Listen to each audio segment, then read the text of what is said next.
One last thing to do before moving on to the exterior or interior space is if you have any holes in your floors, go ahead and get a box, Boolean difference from this side all the way over here.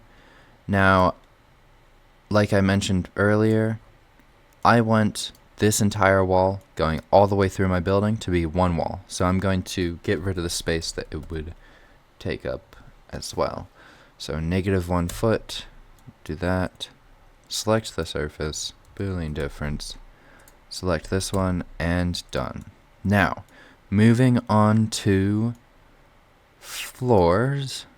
So, as you saw earlier, I put this wall in that goes all the way up. That's its standalone piece, that is okay. As you're working along, you can unselect the default view and see how far you've gotten and see which pieces you need left. So go ahead and click default. It looks like I need this floor, so one thing that I just realized is that this wall is off. I want it to go out here. This is what my floor plans show, so I'm going to go ahead and fix that really quick. Okay, so I've added in this extended wall, and because the floor doesn't need to go there just yet, I'll add it to my model later. I do want these two walls to line up, so I'm going to go ahead and make this one 1 foot thick, and because this is a wet wall, I'm going to also make it 1 foot thick. So I'm just going to make all my walls 1 foot thick. That makes it easy, that's okay. So I'm going to go ahead and hide this, such that I can get a clearer view of what I'm doing. And again, box 1 foot thick, so -1 out to this distance, which is the wall, and go up to the height, and do this doorway as well for the bathroom. Select the extrusion, the correct extrusion, Boolean difference, select the door, enter, done. And then again for this wall. Now this wall is a partition, so I want it 1 foot thick, but I want there to be a certain amount of space on each side. So right now this is distance. This space right here is 1 foot 6, and this one is 3 feet. So I did it correctly. I wanted 3 feet on this kitchen side, and 1 foot 6 is okay over here. But if you want to change that, you can go ahead and select the middle, and let's say you want it equal on both sides, you can put it in the middle. I don't want that, so I'm going to move it back, and that's that wall done. So I can go ahead and hide these if I wanted, and move on to the floor. Now it's important to do this before the floor, otherwise the floor dimensions might be messed up. So make sure you have all your interior walls done before you do the interior floor. Go ahead and select the polyline tool if you have a floor that's more than one area. You can do this with Boolean difference, but I find that the polyline tool is just easier. So I'm going to go around selecting all the corners that I'm going to go to. From there, all the way around.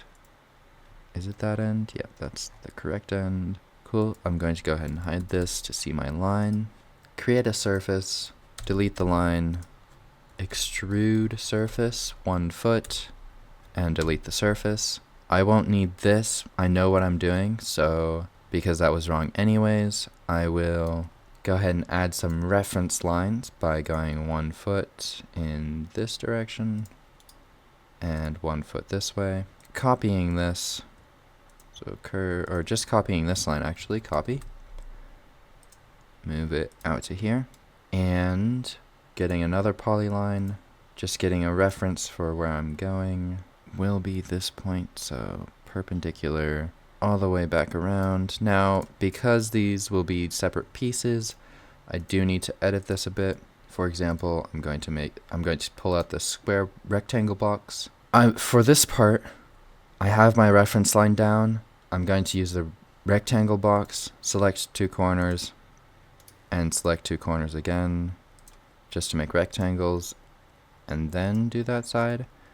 And then go ahead and delete my original curve, select these rectangles, and create surfaces from them. Delete the curves, select the surfaces, and control select if you don't want something selected. Extrude surface 3 feet up and delete the surfaces. Now, there might still be some lines here, so what you can do at this point, if you have lines anywhere else throughout your model, you can cell line and delete if you don't need them anymore. And that is that part done. So what I just realized, is that this doesn't line up. Similar to this problem out here, this wall doesn't line up exactly. So I'm going to go ahead and delete this wall and start from beginning to make sure it lines up. A lot of this is is double checking your work and making sure everything lines up. This is also part of the reason why I do stairs last, is because they're the most difficult to line up correctly, probably because they have the most parts. So I'm going to take these, copy from this corner, and create a new box that is my wall. So extrusion, Boolean difference, select, select, select, select, and enter. And that's my wall that lines up correctly. See how it lines up on this side? Yep. Okay, so that is my entire house done, except for the stairs. Now I'm just double checking to make sure things line up where they need to. And these are surfaces that I like. I can go ahead and delete the default. Or not delete it, but get rid of it. I'm not sure why these extrusions are here. And it's looking good so far.